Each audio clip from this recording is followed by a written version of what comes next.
Rostov-on-Don. The Russian submarine hit by missile.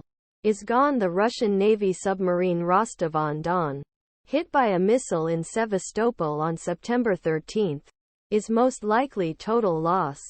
The Russian government's statements about its return to service seem completely unrealistic.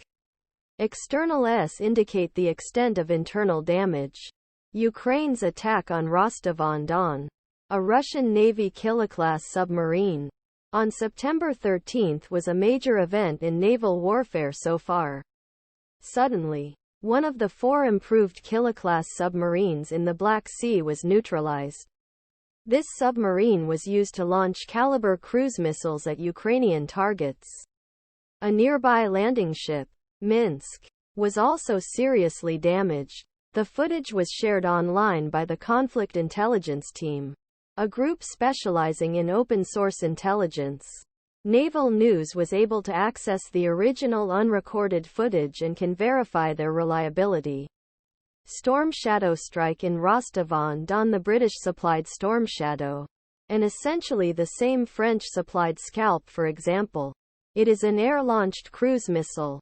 Ukraine has adapted its Soviet-era Su-24 Fencer jet to carry 2 missiles. It was reported that 10 missiles were used in the attack, 7 of which were captured. 1 hit a submarine and 2 hit a landing ship. Uses the Storm Shadow brooch warhead. This stands for Bomb Royal Ordnance Increased Charge and means a 2-stage delayed explosion.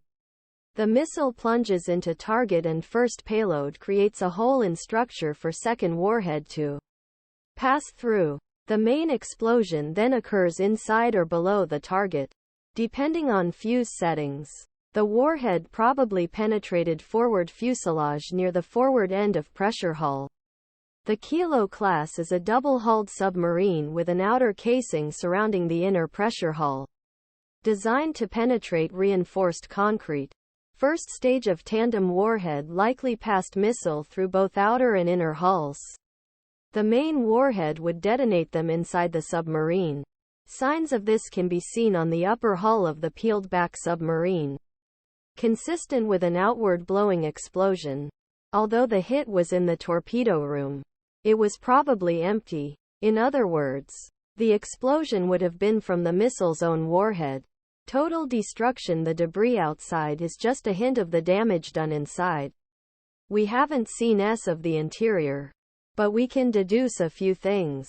The explosion of the warhead will have gutted the submarine. Pipes ripped from their supports. Valves will be broken and surfaces warped.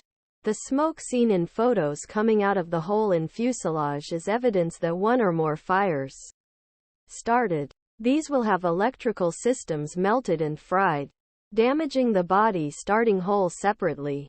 The smoke will have contributed to the confusion and damage.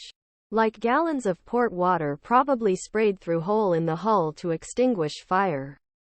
Second hole shows more damage. There is a second visible area of damage to the stern on the starboard side. This is an